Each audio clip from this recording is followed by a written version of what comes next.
I'm Dan Schmitt, and this is Team Chicago Challenge. We're at Donelson Cycle, just northwest of downtown St. Louis, St. Anne's.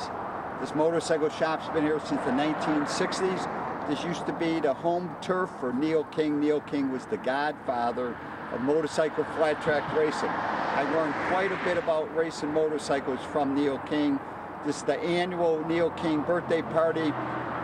A good number of national stars showed up at this event. We're going to talk to some of the riders. And the next 10, 12, 14 minutes, we're going to see what they have to say about Donelson's getting together with this racing thing and what racing was like back in the 1970s, 1980s, and 1990s. And don't forget my website, teamchicago.tv.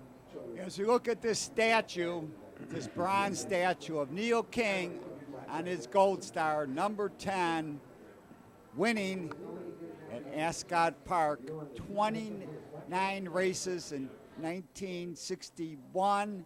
Neil King won 19 finals, and he won the AMA National Championship race that year on the Gold Star. Now, this is Neil King's personal Gold Star, but give you an idea, the bike that he raced. And as they line up the national riders for a photo, I noticed one rider I have not seen in 40 years. Steve Droste. I raced with Steve, racing Badger Racing, Outlaw Racing back in the early 1970s. Let's go talk to Steve Droste. My name is Steve Droste. Dan and I go back in the late 60s, early 70s. Started off racing Badger Racing. Myself, I kind of started racing the Badger Racing series because I wasn't old enough to race in the AMA series.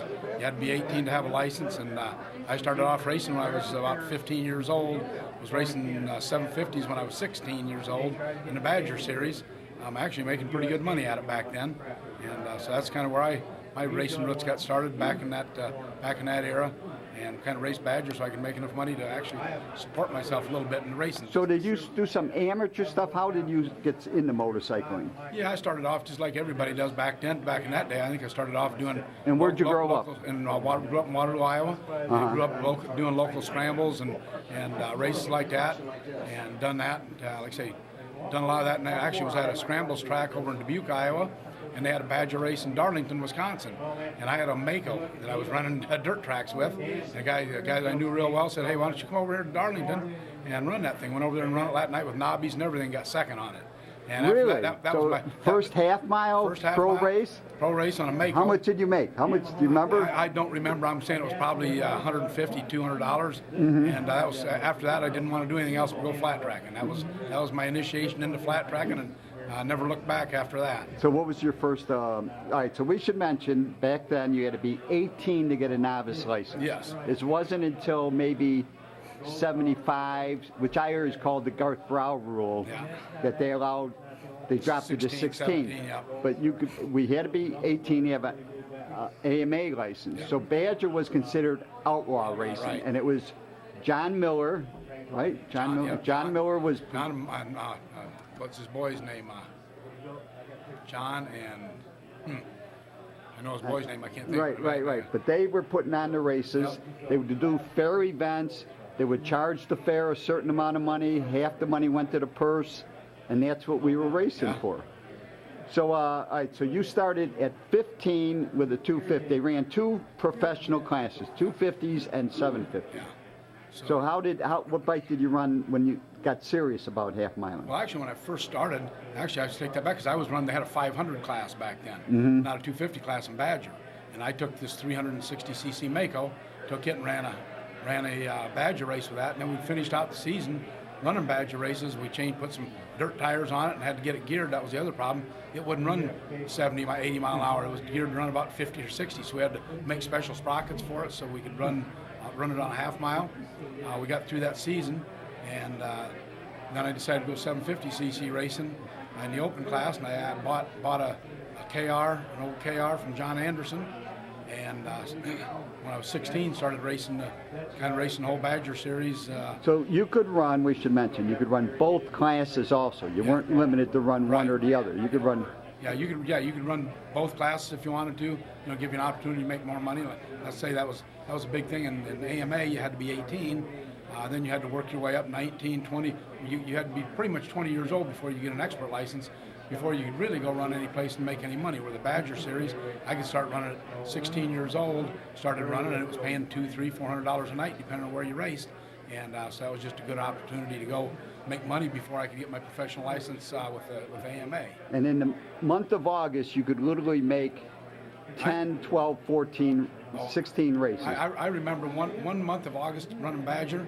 I think we ran 28 of 31 nights. We ran literally every night. So he had a It fair was fair races. And you were literally going from one fair to the next fair, running fair races every night. And like I said, I think we run 28 of 31 nights in August, or however many, 30, 31 days. And we run virtually almost every night. It was, pretty, back then, I guess you're 16, 17 years old. You don't even think about it being work. It was just a lot of traveling around, having a good time, and going to the races. So. All right. So then, when you decided to go AMA races, how old were you then? When you? Well, I was just like everybody. I was 18. You had to be 18 to get a professional. So you got license. your novice license. Got my novice license. And how long did it take you to? Were you a 1 year novice? Yeah, 1 year novice. Then as a junior.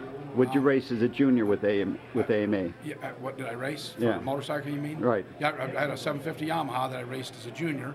I actually won one of the early races on a national at Colorado Springs. I won a national in Colorado Springs.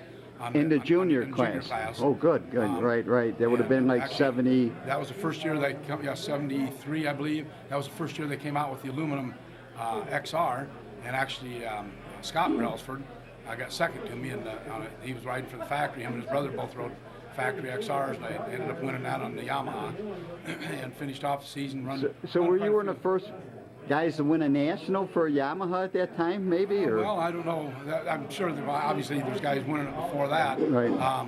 But that was for me. It was my first only real national win, but it was as a junior, and so then I've actually chased and followed quite a few of the national events that year as a junior, and I went out west, out to Castle Rock and Ascot, and ran all over that year as a junior, out east and west coast, and I went around and done that. Then the next year was made a national, or moved up to an expert the following year.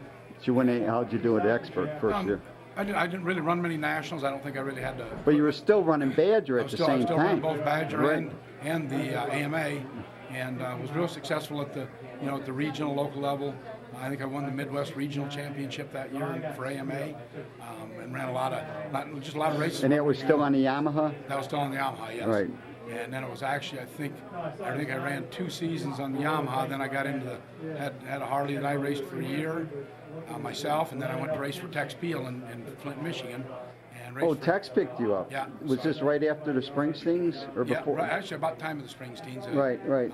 So he was helping you out also. Yeah. That wasn't I was this riding for machine. him, so I was solely riding for him. So I rode for Tex for a couple of years up in Flint. The last 2 years I raced, actually. And what's your best finish with AMA? Best finish, I had third at the Silverdome in Pontiac, Michigan, got fourth at Toledo, Ohio, and just had a lot of top tens. Just couldn't seem to crack that win off at a national level. So. Right. But you earned a national number. Yep. And when did Badger basically start fading away? When John got killed. Yep. And then, Marty is his son's name. Marty. Okay. John Miller got killed, actually flagging. I was at the race he got killed at. And he got killed. He was flagging, and somebody run off, hit the outside wall, bounced down into him, and hit him when he was flagman. Took his life. Then his son Marty Miller took that over for several years. Still ran the Badger Association.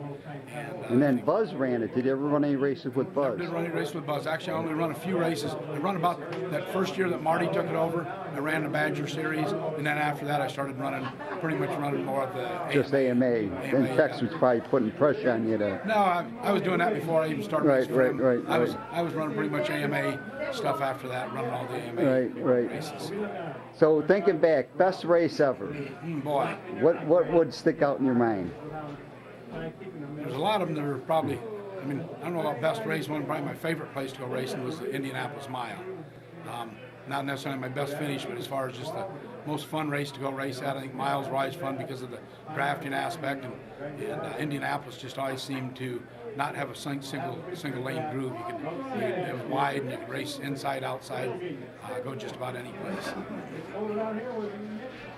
Okay, all right, Neil King, what's your relationship with Neil? Well, actually, it's kind of funny. When I first started racing, I did Neil. I got to know Neil a little bit, and he actually helped me. I forgot about this, but for a year, 1 year, I raced some BSA. I had a BSA, and Neil actually worked. I can't remember the fellow's name. A twin BSA? Yeah, twin BSA 650. Right. And Neil actually helped me get that motorcycle. I came down and picked it up from him.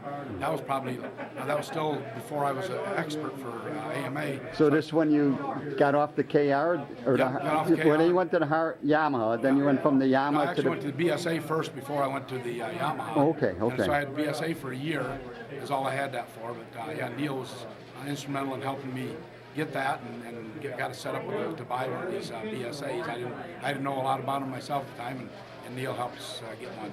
So I've yeah, like I said, known Neil since early part of my racing career. Thank you, Steve.